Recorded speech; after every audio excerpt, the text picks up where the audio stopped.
The year was 1492, a year that would be etched into the annals of history forever. The world, as Europeans knew it, was about to change forever.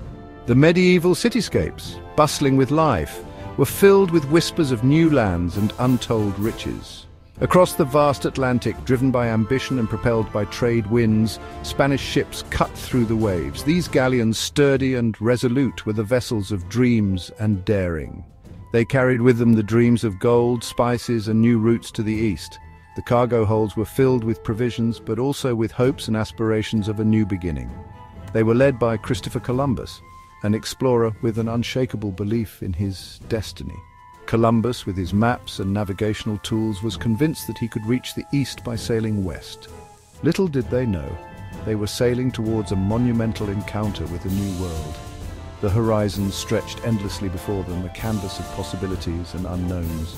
After weeks at sea, the smell of land filled the air. The sailors, weary from the long voyage, felt a surge of excitement and anticipation. Excitement turned to awe as the sailors laid eyes on lush green islands. The sight was unlike anything they had ever seen, a paradise of verdant landscapes and clear blue waters. They had arrived in the Caribbean, a place of dazzling beauty and unknown promise. The islands, with their vibrant flora and fauna, seemed to hold endless possibilities. For the Europeans, it was a moment of discovery, a realization that their maps and their understanding of the world were woefully incomplete. The new lands challenged their perceptions and ignited their imaginations. The world was larger, more diverse, and more magnificent than they had ever imagined. The landscapes they encountered were a testament to the Earth's boundless beauty and variety. But this moment of revelation was also a moment of profound consequence. The interactions with the indigenous people were filled with curiosity, but also with tension and uncertainty. It marked the beginning of an era of exploration and conquest that would reshape the Americas. The explorers, driven by a sense of destiny, began to venture inland, claiming territories and seeking wealth. The arrival of Europeans would bring about dramatic changes, some immediate and brutal, others gradual and subtle. The indigenous populations faced new challenges, from diseases to displacement. Their arrival would unleash forces that would forever alter the course of history for both the Old World and the New. The legacy of this encounter is a complex tapestry of cultural exchange, conflict, and transformation. Columbus and his crew stepped ashore, greeted by the warmth of the tropical sun. The air was thick with the scent of exotic flowers, and the sound of waves gently lapping against the shore created a serene backdrop. The explorers, weary from their long voyage, felt a sense of relief and excitement as they set foot on this new land. They were met with the curious gazes of the Taino people, who had gathered to witness the arrival of these strange visitors. The Taino, with their rich culture and deep connection to the land, observed the newcomers with a mix of curiosity and caution. The Taino, the indigenous inhabitants of the Caribbean islands, welcomed the newcomers with gestures of peace and offerings of food. They brought fruits, fish, and other local delicacies, hoping to establish a friendly relationship with these mysterious strangers. They saw these strange men with their pale skin and unfamiliar language as visitors from across the sea, perhaps even as divine beings. The Taino's initial hospitality was rooted in their belief in the importance of community and mutual respect. They could not have known that this encounter would mark the beginning of their people's destruction. The arrival of Columbus and his men would set off a chain of events that would forever alter the lives of the Taino and other indigenous peoples of the Caribbean. The Spanish, blinded by their own ambitions, saw not hosts but potential subjects. They viewed the Taino as a means to an end, a way to achieve their own goals of wealth and power. They marveled at the gold ornaments worn by the Taino, interpreting this as a sign of vast riches. The sight of gold fueled their greed and solidified their resolve to claim these lands and their resources for Spain. Columbus, convinced he had reached the Indies, claimed the islands for Spain. He believed that he had found a new route to Asia and that these lands were now part of the Spanish Empire. He saw the Taino as a source of labor to be exploited, their land as ripe for the taking. The Spanish began to impose their will on the indigenous people, demanding tribute and labor. The stage was set for a clash of cultures, a collision of worldviews with devastating consequences. The Taínos' way of life, their traditions, and their very existence were threatened by the arrival of the Spanish. The initial encounters, though seemingly peaceful, were marked by misunderstanding and mistrust. The Taino and the Spanish had vastly different perspectives and values, leading to a growing sense of unease. Language barriers hindered communication, and cultural differences led to misinterpretations. The Taino's gestures of goodwill were often misunderstood by the Spanish, who saw them as signs of submission.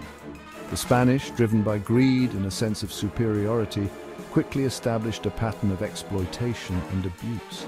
They saw themselves as conquerors, entitled to take whatever they desired from the land and its people. They enslaved the Taino, forcing them to labor in mines and on plantations. The once free and proud people were now subjected to harsh conditions and brutal treatment. They imposed their own systems of governance and religion, seeking to erase the existing social fabric. The Spanish aimed to convert the Taino to Christianity and integrate them into the colonial system, disregarding their rich cultural heritage and autonomy. Unknowingly, the Europeans had brought with them a far more insidious threat than swords and guns disease. The indigenous peoples of the Americas had no immunity to Old World diseases like smallpox, measles, and influenza. These diseases, which Europeans had developed resistance to over centuries, ripped through indigenous populations like wildfire. Smallpox in particular proved to be a devastating scourge. The disease, highly contagious and often fatal, spread rapidly through indigenous communities. The Taino, with no understanding of contagion or treatment, were decimated. Entire villages were wiped out, their populations reduced to a fraction of their former size within a generation. The once thriving Taino civilization was brought to its knees not by force of arms, but by the invisible hand of disease. The demographic collapse caused by disease had profound consequences. It weakened indigenous societies, making them more vulnerable to Spanish conquest. It also created a psychological impact, shaking the foundations of their beliefs and worldviews. The Europeans, witnessing the devastation, often saw it as a sign of divine favor, justifying their actions as part of a God-given right to conquer and convert. The arrival of Europeans had unleashed a biological weapon that would prove far more destructive than any army. Far from the Caribbean islands on the high plateau of central Mexico, a powerful empire had risen to prominence, the Aztec Empire. This empire, known for its grandeur and complexity, was a beacon of civilization in the pre-Columbian Americas.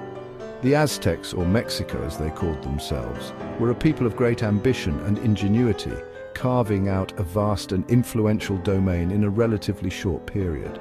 The Aztecs, known for their military prowess and sophisticated civilization, ruled over a vast territory. Their warriors, clad in elaborate armor and wielding fearsome weapons, were a formidable force on the battlefield. But it wasn't just their military strength that set them apart. Their society was highly organized, and their achievements in various fields were remarkable. Their capital city, Tenochtitlan, was an awe-inspiring metropolis, built on islands in Lake Texcoco and connected by causeways and canals. This city was a marvel of urban planning and engineering, with its impressive temples, palaces, and bustling marketplaces. The city's layout reflected the Aztecs' sophisticated understanding of architecture and their ability to adapt to their environment. It was a testament to Aztec engineering and a center of trade, religion, and culture. The marketplaces of Tenochtitlan were filled with goods from all over Mesoamerica, showcasing the empire's extensive trade networks.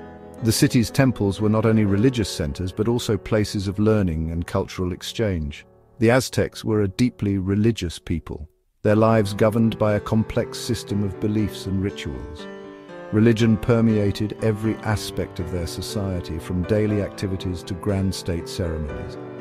The priests, who held significant power, conducted elaborate rituals to honor their gods and ensure the well-being of their people.